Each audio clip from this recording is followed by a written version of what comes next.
Covid detect हुआ था। उसके बाद में मुझे प्रेस्टीज में एडमिट किए थे। वहाँ मेरे रेमडेसिविर चल रहे थे। पैसे की परेशानी की वजह से फिर वहाँ से डिस्चार्ज कर लिए थे 5 रेमडेसिविर लेने के बाद में। फिर उसके बाद में फिर मेरा ट्रीटमेंट चला घर पे ही ऑक्सीजन सिलेंडर से लगाए थे। और डॉक्टर जाकिर हुसैन करके मोहनपुरा में टेका नाका पे एक डॉक्टर है, वो घर में आके मुझे ट्रीटमेंट देते थे। ठीक है, उसके बाद में फिर उन्होंने मुझे ट्रीटमेंट में उन्होंने रेस्टोरेंट के इंजेक्शन लगाए थे, वो भी विदाउट इंसुलिन लगाए थे। उसके वजह से मेरी शुगर बहुत बढ़ गई थी।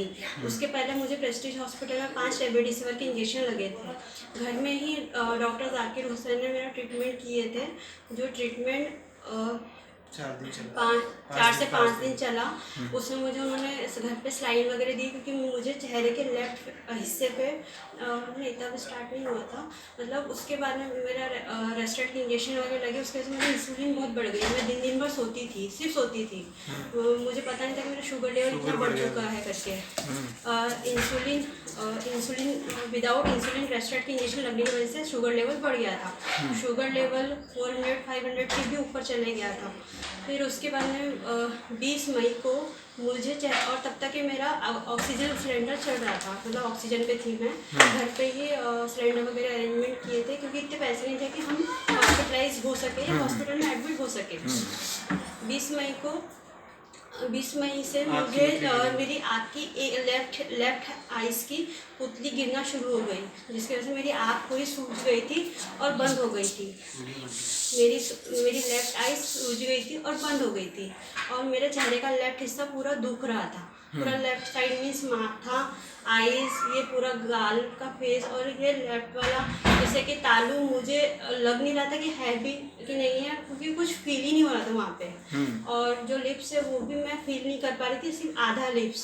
ठीक है, तो ये उसके सिम्टम्स थे, समझ नहीं आ रहा था। फिर उसके बाद में मेरे भाई ने मुझे सबसे पहले मेरे भाई ने मुझे वहाँ डॉक्टर जायसवाल के ऊपर में एक क्लिनिक है ऐसी नॉर्मल, कि हमको लगा नॉर्मल चीज़ है, तो हम वहाँ गए। अभी आप बता दो। इनको 20 मई को, मेरा नाम मोहसिन खान है, मैं इनका भाई हूँ। इनको 20 मई को इनकी एक आँख की पुतली गिरना शुरू हुई थी। उसके बाद में मैंने इनको आसपास के जो डॉक्टर्स हैं, जो डेंटिस्ट है, मतलब दांतों में कसावट आना शुरू हो गई थी, आँखें की एक पुतली गिरना शुरू हो गई थी। 21 तारीख को मैंने इनको धीरज जायसवाल मेरे डॉक्टर है उन्हें दिखाया था। तो उन्होंने मुझे टैबलेट्स और मरहम और आँखों में डालने के लिए एक ड्रॉप दिए थे।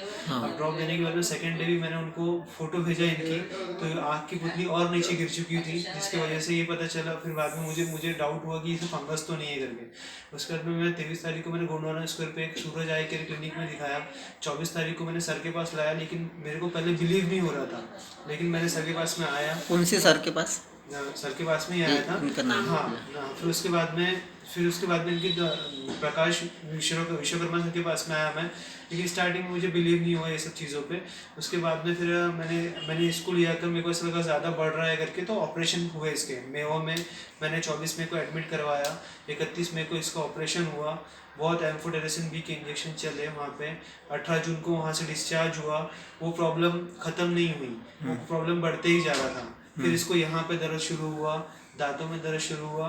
फिर दूसरा ऑपरेशन, फिर बाद में फिर इसका MRI मुझे यहाँ पे जब फर्स्ट ऑपरेशन हुआ था तो डॉक्टर को यहाँ पे डिटेक्ट हुआ था कि है यहाँ पर। बट मेयो के जो डॉक्टर्स थे उन्होंने ध्यान नहीं दिया। उनको ऐसा लगा कि मेरे जैसे 4 पेशेंट और हैं, तो जो 4 पेशेंट है उनका वो जो ठीक हो गए हैं तो मैं भी ठीक हो जाऊँगी। तो उन्होंने माथे के अंदर जो था थोड़ा सा, उसके ऊपर ध्यान नहीं दिया। उन्होंने उसको वैसे ही छोड़ दी कि उनको लगा कि एम्फोटेरेसिन से ठीक हो जाएगा, बट ऐसा नहीं हुआ। वो ऑपरेशन तो हो गया था, जो मेरी हवा की नस पूरी साफ कर रहे थे यहाँ से, मतलब लेज़र वाला ऑपरेशन हुआ था जो लेफ्ट नोज से हुआ था, और यहाँ की नस साफ किए थे लेज़र के थ्रू।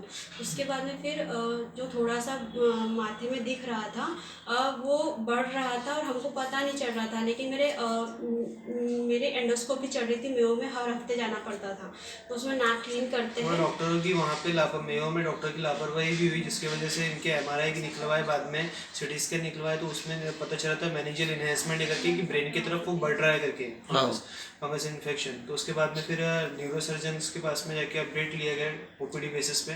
उसके बाद में वहाँ से उन लोगों ने बोला कि मेडिकल में एडमिट करो करके इसको तुरंत ही। तो वहाँ से तुरंत ही हमने उसी दिन मेडिकल में एडमिट किया। मेडिकल में एडमिट करने के बाद में पता चलता है कि वहाँ और ऑपरेशन होने वाला है करके।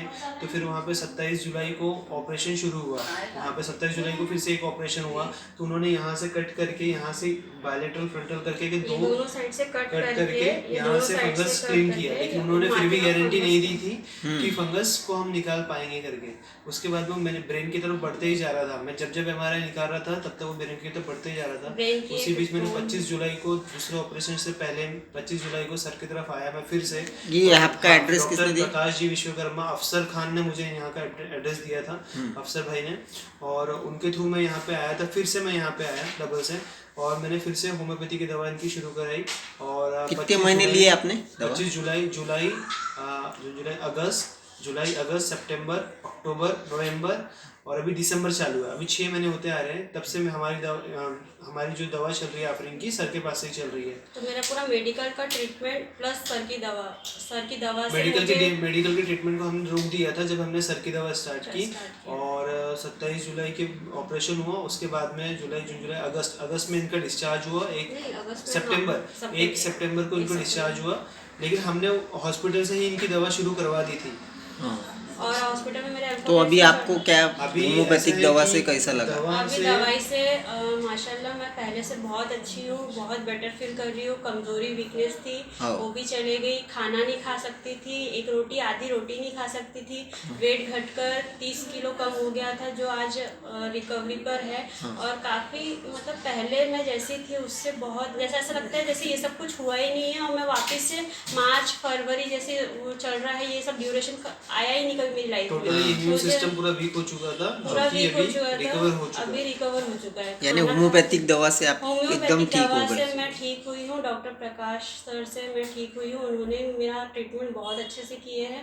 और मुझे ऐसा कुछ लगता ही नहीं कि ऐसा कुछ भी हुआ मेरे साथ में। मतलब मैं बहुत खुश हूँ कि सर आए। और मैं सर का जितना थैंक यू बोलूँ उतना कम है, क्योंकि ट्रीटमेंट किया। क्योंकि ये चीज़ ऐसी है कि 6-6 महीने में 3-3 महीने में लोगों को पलट कर आ रही है। लेकिन अल्लाह ताला का इतना एहसान है कि 6 महीने हो चुके हैं और मैं मेडिसिन कंटिन्यू कर रही हूँ। लेकिन मुझे अभी तक ना अभी सर में दर्द होता है, ना लेफ्ट चेहरे का लेफ्ट हिस्सा कुछ पेन करता है, कुछ भी नहीं होता है। बहुत अच्छा खाना खा रही हूँ, जो कि मैं आधी रोटी नहीं खा सकती थी। मैं नॉर्मली डाइट ले रही हूँ। और उसके अलावा और मैं अभी वापस से अपना जॉब ज्वाइन करने वाली हूँ। जो मैं जॉब करती थी एज अ अकाउंटेंट, मैं वो काम वापस से करूँगी। मेरा आईज विजन वगैरह सब सही है, सब कुछ ओके है। और सर की वजह से ही सब चीज़ें ठीक हुई है। डॉक्टर प्रकाश सर की वजह से मैं सब चीज़ें ठीक हुई है। और मैं उनका जितना थैंक यू बोलूँ उतना कम है, क्योंकि मेरी लाइफ उन्होंने मुझे सेव कर दी, मेरी ज़िंदगी बचाई। Thank you.